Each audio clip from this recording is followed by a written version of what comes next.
Today being the 31st of March, 2026. As part of my work today, I just wanted to record a few more words about the first chapter in Mircea Eliade, or however you pronounce that, The Forging the Crucible, Origins and Structures of Alchemy, entitled Meteorites and Metallurgy. And so what I'm going to do is try to just say briefly what's important about this topic. It has to do with the idea, I guess it is an idea, although it's also a sense and an intuition. There's something about our relationship with matter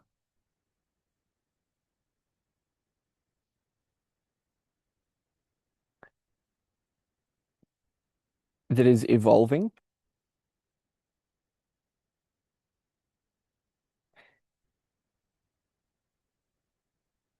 and that there are certain traditions in human culture that that embody and that speak to our relations with matter.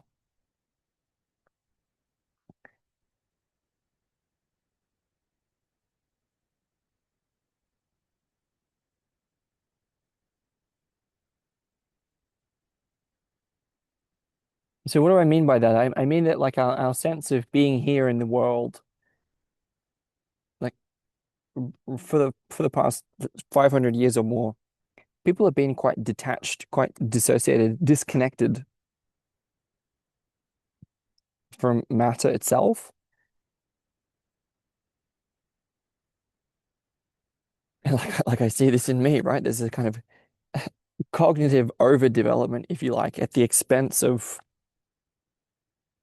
an appreciation of the significance. And it's not just that, it's also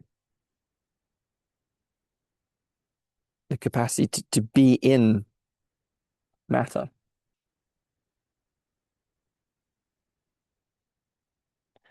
So if I make that more refined, what I'm talking about is a nascent, emerging sense that I have for what I might call our extended awareness, our awareness as an interrelated network or field that extends into matter itself.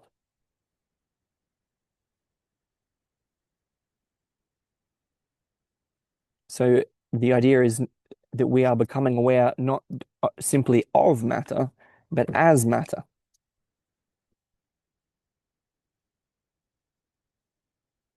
in such a way that I feel that emergent awareness could be properly recognized as a kind of fulfillment of traditions, including alchemy.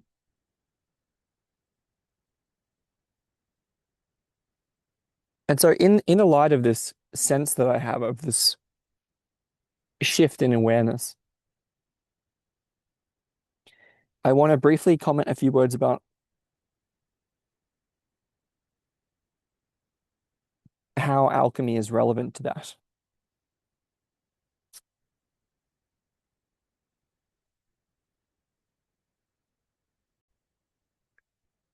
And it has to do with a certain quality of recognition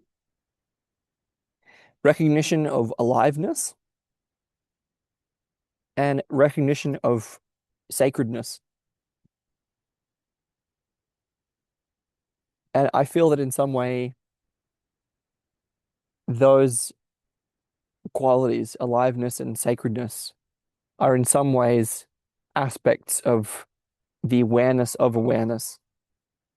So there's a kind of self-recognition that I feel is emergent, or I don't know what to say about it. It's developing in some sense.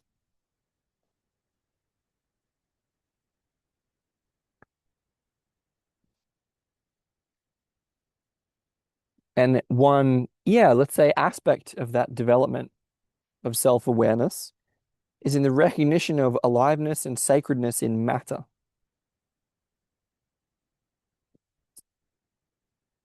And alchemy and also smithing to be a smith and also smelting to work metal. These traditions, the quote is, they all lay claim to a particular magico-religious experience in their relations with matter. So what Eliade is saying there is that within those traditions, like of cultural transmission and practice, there are particular experiences, in fact, particular practical and experiential, quote, secrets that are transmitted in initiatory rites in those practices. So we're talking about rituals of initiation. And as part of that initiation, there are direct experiences. I'm talking about religious experiences of matter held to be alive and sacred.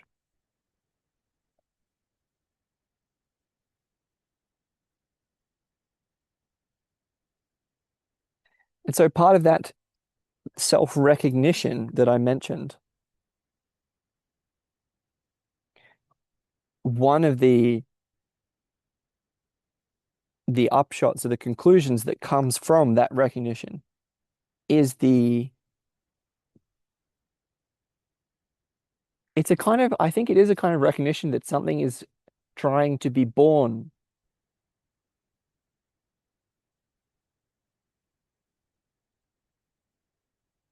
It's not just a self-awareness of awareness, it's a self-awareness of the fact that the process is emergent.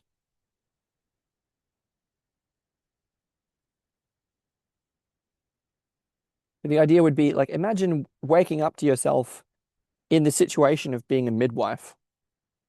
If that were the situation, imagine that what you would be called to do is to be the midwife.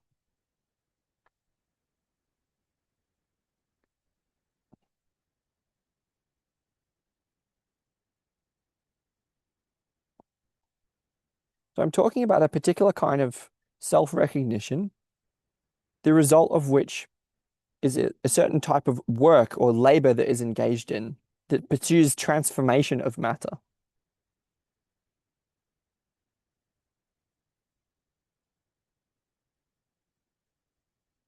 So there's a kind of sacredness and aliveness which is recognized within nature.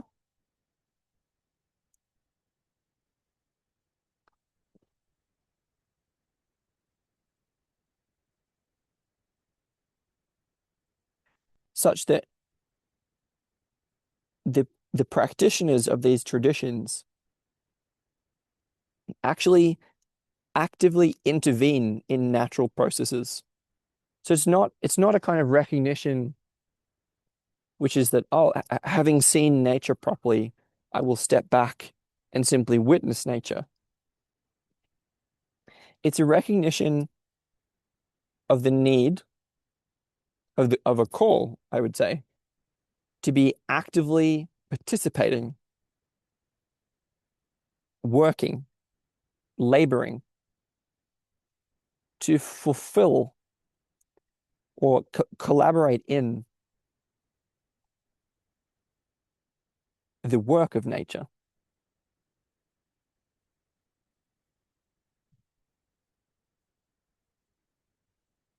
The work of nature being to, in a sense, give birth to that which is emergent.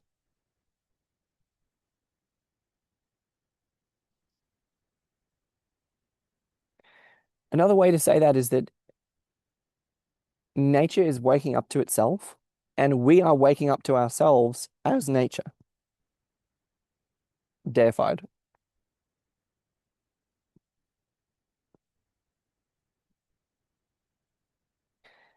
Another way to put this is that this process of waking up, becoming more aware of who we are, is something that's taken hold over a very long period of time. It's taken a long time.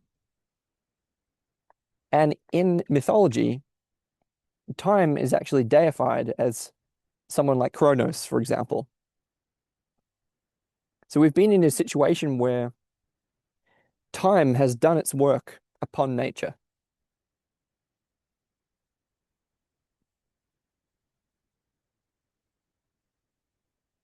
And it seems to me that part of the transition that we are going through is the idea that if we recognize that the work of mankind, humankind, can properly, appropriately take the place of time. And this is, in fact, part of the, if you like, ideology of mining, metalwork, alchemy, smithing, and smelting, that there is an opportunity. And it's not just an opportunity, it's a calling to actively intervene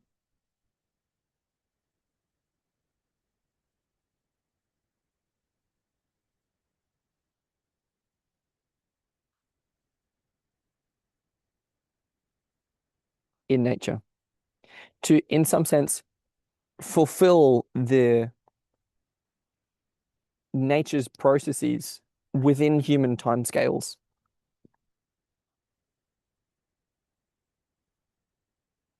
in such a way that it can be said with Eliade that the labors of humankind replace the work of time.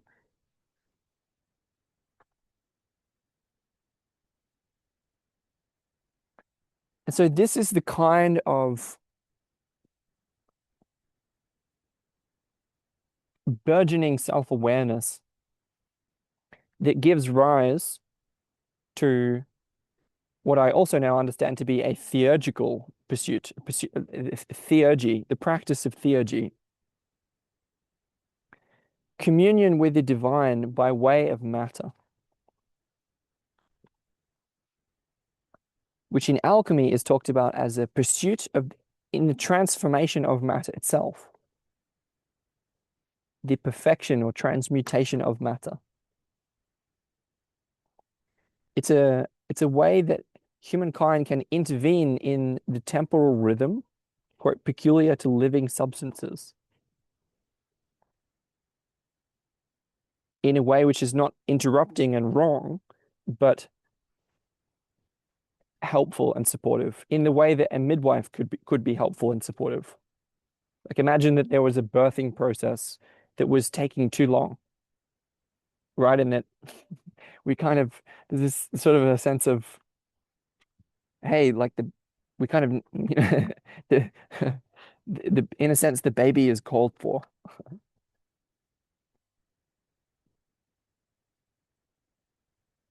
So imagine that that nature is trying to give birth and the baby is in some sense stuck.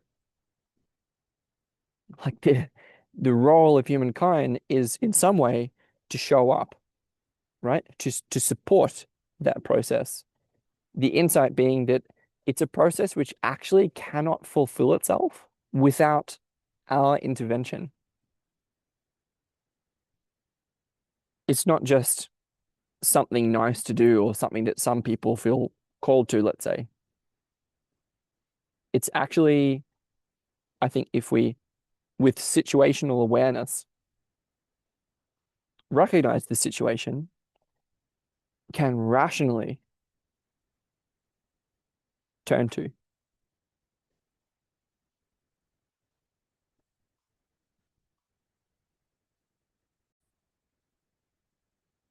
So if I try to distill this into the essence of the phenomena that I'm talking about,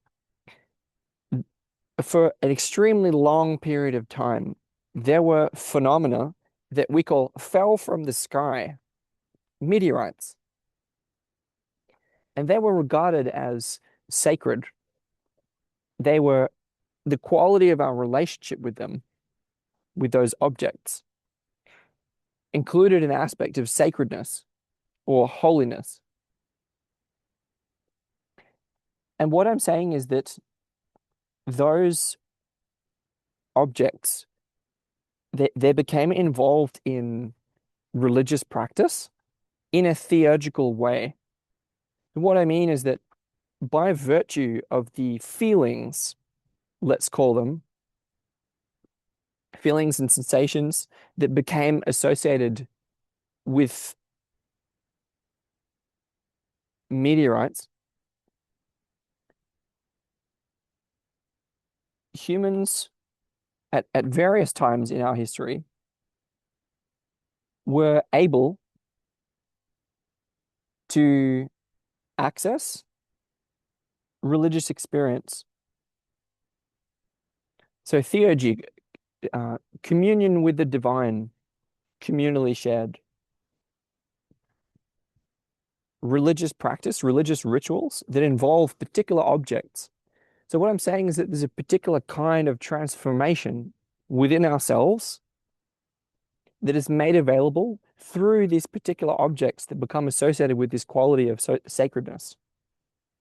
It's not just about transformation of matter alchemically, like the matter out there, but it's also about the transformation of the matter within. It's yeah. So what I'm saying is that meteorites became involved in the sacred mysteries, in like it became tied to our religious spirit or the spirit of religion, and it be meteorites became involved in our participatory access to transformative experience.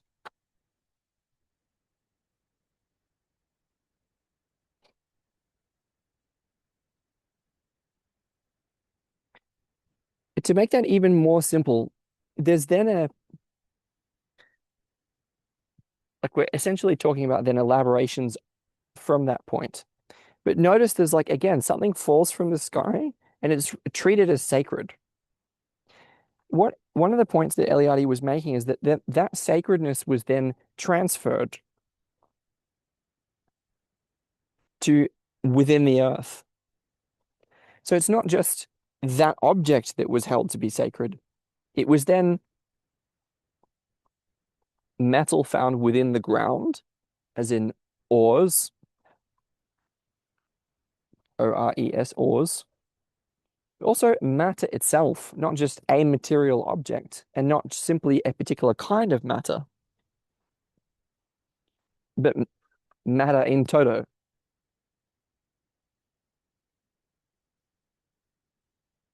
Again, so there's a recognition of a particular quality, qualities of aliveness and sacredness within matter.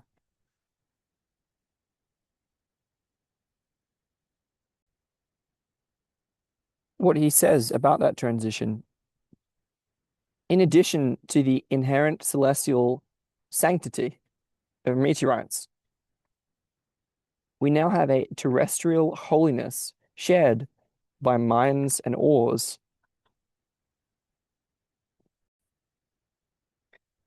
We can see from here, in fact, how this, like the particular, let's say, elaborations in our traditions of that original self-recognition within nature, how it can be distorted, resulting in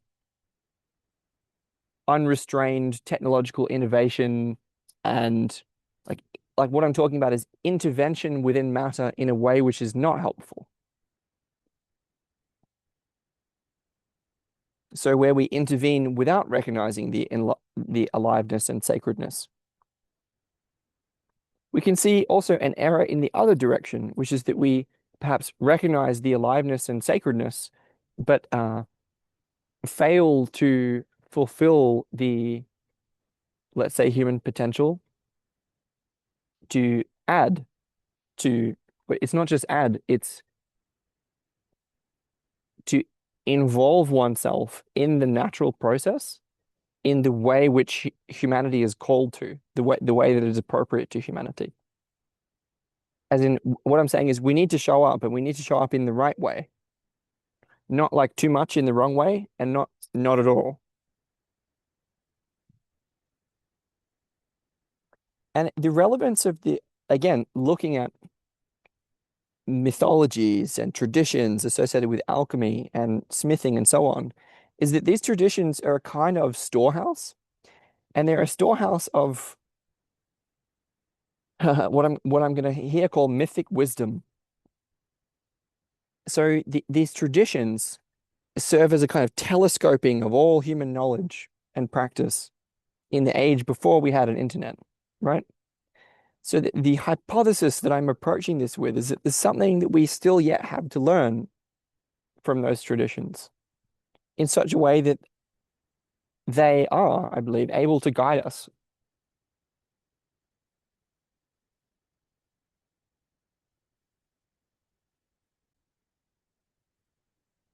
So if I get specific now on the final few pages, pages 24 through 26 in Eliade's first chapter,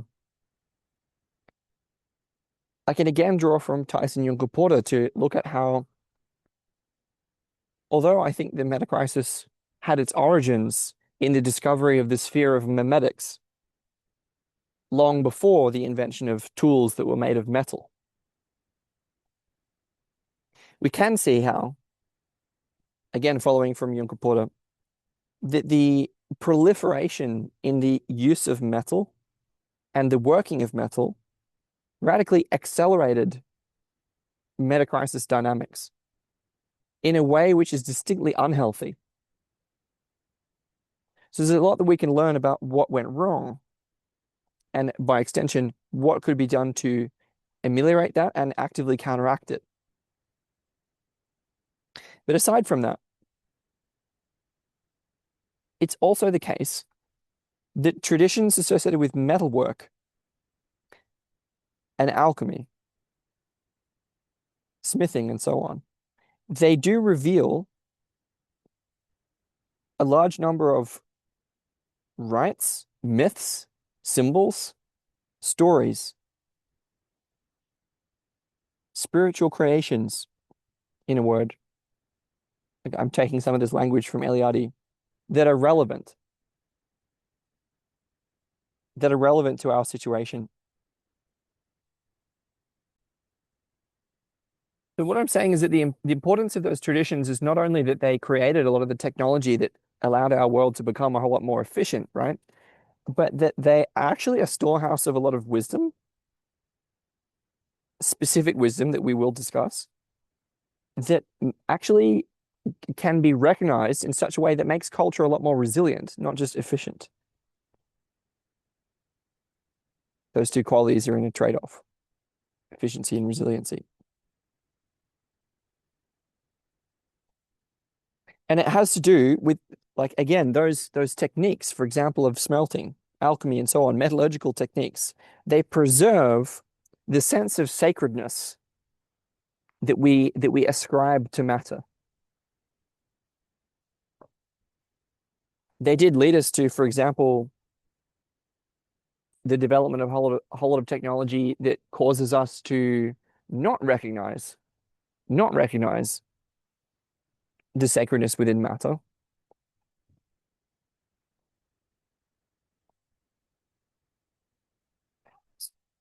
But I think the main point, it's difficult to bring this down, right? Is that there is in fact a sacredness inherent within matter, a kind of self-recognition of aliveness and consciousness that these traditions point to,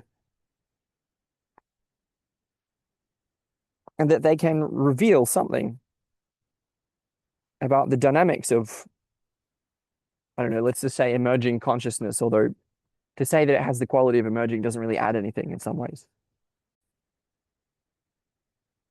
So as an example, a character like the Smith clearly derived from traditions People like a sage, people like a shaman, a spiritual seeker. A smith is similar.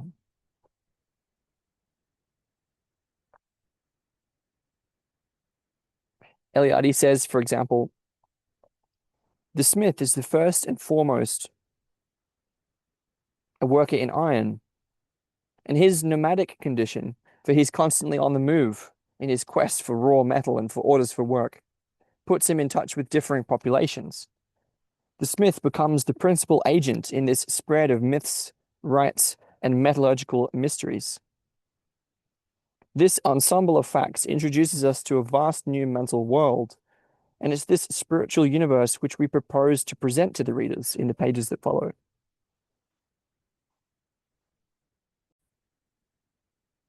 So the idea here is that by examining this particular tradition, we can uncover a particularities in our relationship with nature that are deadly relevant to us.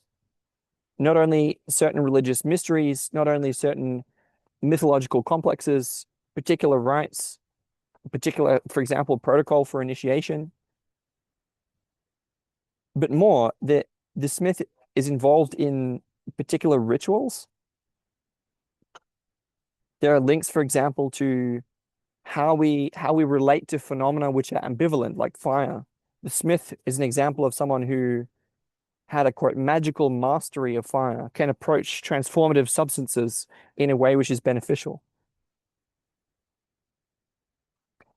But Eliade thinks that when we consider other traditions like mining or metallurgy, we also come to uh, myths. And it's not just myths, it's like ways of being, right? That involve our relationship with the earth as mother, to how we relate to the earth itself, how we relate to matter, like the what I'm talking about here is that there's a connection between metallurgy, gynecology, and obstetrics. So there are ways that the traditions of metallurgy can be taken by analogy, without by analogy for or revealing of our relationship with matter itself in a more than Freudian way, I might add. What he finally wants to add, which is important, and I might simply quote him, he says, "We shall discover, bound up with the myths on the origin of metals, mythico-ritual complexes, embracing the notion of genesis. Genesis by means of the sacrifice or self-sacrifice of a god."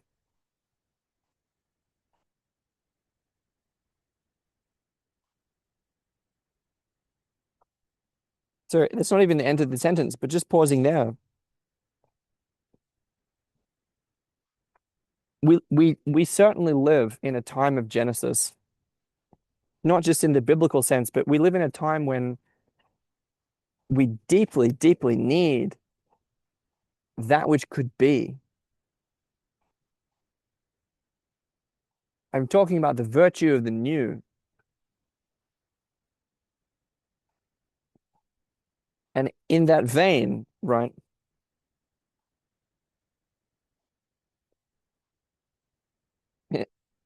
myths related to the notion of Genesis, or you could say creation, it's not quite the same, or conception,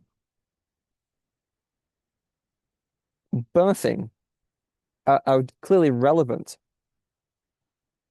And according to Eliade, it's a Genesis by means of sacrifice or self-sacrifice of a god.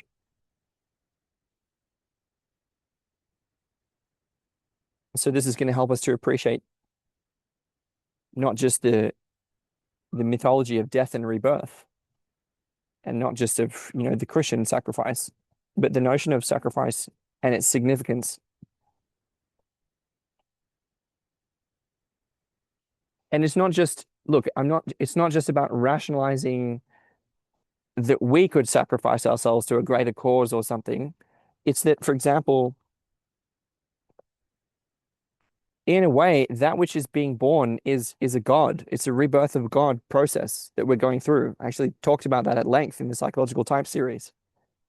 And there's a way that not only are we, just by virtue of being here, being incarnated in these bodies, not only are we sacrificing ourselves to participate in this process, but there's a way that that God, the God which is being born, involves itself in our material world in matter, involves itself in matter in a self-sacrificing way. So it's not about moralizing, it's not about a prescription,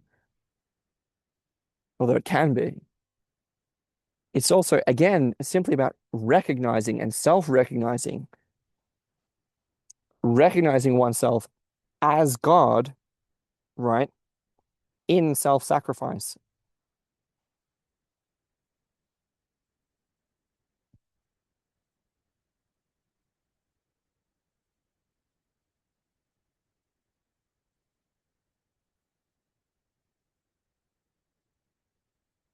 I mean, you can see how much is packed into these little pages.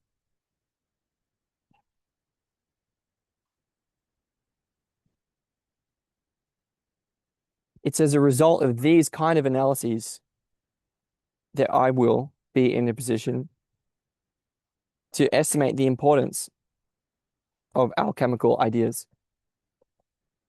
which is a paraphrase of Eliade's final sentence. So with that, that feels like a pretty thorough take, on what I feel is important about this kind of work. And that's going to allow me to proceed to chapter 2, Mythology of the Iron Age, in Mircea Eliade, The Forge and the Crucible, Origins and Structures of Alchemy.